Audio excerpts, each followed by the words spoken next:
ఒకేసారి కేంద్ర రాష్ట్రాల్లో ఎన్నికలకి వెళ్ళాలి అన్న ఆలోచన విధానాన్ని గత 20 సంవత్సరాలుగా ఆ యొక్క ఆలోచన విధానం పునరుద్ధరించాలని చెప్పి 20 సంవత్సరాలుగా దేశంలో చర్చ జరుగుతుంది.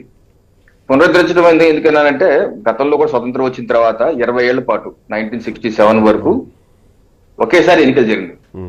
ఉదాహరణకి 1957లో ఎన్నికలు జరిగినప్పుడు అప్పుడు 7 రాష్ట్రాల యొక్క ప్రభుత్వాలను రద్దు చేసి మరి ఒకేసారి ఎన్నికలకు వెళ్ళారు. ఉదాహరణకి మైసూరు, బీహార్, బాంబే, మెడ్రాస్, అలాగే పంజాబ్, ఉత్తరప్రదేశ్, వెస్ట్ బెంగాల్.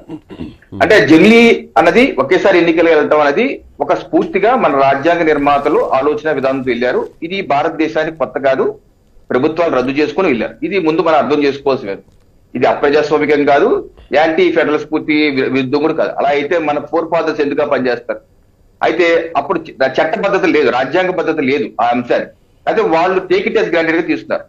అయితే ఆ తర్వాత పరిణామాలు ఏమైందంటే ఆర్టికల్ 356 ఇన్వోక్ చేయటం, రాష్ట్రపతి పాలన పెట్టడం, లేకపోతే మిత్రులు అన్నట్టు కొన్ని ప్రభుత్వాలు బర్తరఫ్ చేసుకొని ముందుకు ఎన్నికలు వెళ్ళటం వల్ల మొత్తం డిస్టర్బ్ అయిపోయి. అందుకని 1999లో మొదటిసారిగా లా కమిషన్ ఒక నివేదిక ఇచ్చింది.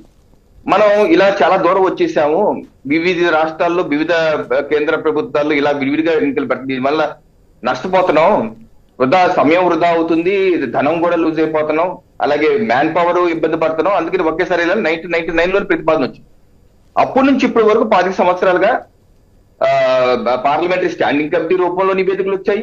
అలాగే 2015లో నివేదిక వచ్చింది, 2016లో మోడీ గారు లోక్సభలో మాట్లాడారు, 2018లో రామ్నాథ్ కోవింద్ గారు దీని మీద ప్రెసిడెంట్ గా పార్లమెంట్ లో మాట్లాడారు, 2019లో కూడా ఆల్ పార్టీ మీటింగ్ కూడా కండక్ట్ చేసి అన్ని పార్టీలు పిలిచి అడగడం జరిగింది. దానిలో అప్పుడు సమాజ్వాదీ పార్టీ ఓకే అన్నారు, తృణమూల్ కాంగ్రెస్ ఓకే అన్నారు అప్పుడు మీటింగ్ లో. ఆ తర్వాత హై లెవెల్ కమిటీ 2023లో సెప్టెంబర్ లో హై లెవెల్ కమిటీ వేసి రామ్నాథ్ కోవింద్ చైర్మన్ గా పెట్టారు. వారు దేశవ్యాప్తంగా 191 రోజుల పాటు పర్యటించి 65 మీటింగ్లు పెట్టి అన్ని 62 రాజకీయ పార్టీలని అడిగితే దానిలో స్పందించిన రాజకీయ పార్టీలు 45 రాజకీయ పార్టీలు స్పందించి దానిలో 32 రాజకీయ పార్టీలు సమ్మతి ఓకే అని చెప్పాయి, 15 రాజకీయ పార్టీలు నాట్ ఓకే అన్నారు, మిగతాయి రెస్పాండ్ కాలేదు. ఇలా ఒక సమగ్ర నివేదిక 18,000 పేజీలు 18,000 పేజీల సమగ్ర నివేదికని మార్చి 2024లో సబ్మిట్ చేశారు రాష్ట్రపతి. ఆ తర్వాత మేము 2024 ఎన్నికలకు వెళ్ళినప్పుడు కూడా మా మేనిఫెస్టోలో కూడా పెట్టాం, జనవరి ఎన్నికలు ఈ వచ్చే 5 టైంలో ఇంప్లిమెంట్ చేస్తామని చెప్పి మా మేనిఫెస్టోలో కూడా పెట్టాం.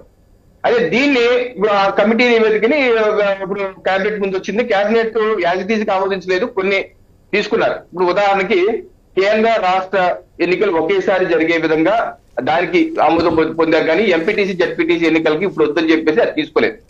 సో రేపు సోమవారం పార్లమెంట్ ముందుకు రాబోతుంది బిల్లు. దీని మీద చర్చ జరుగుతుంది.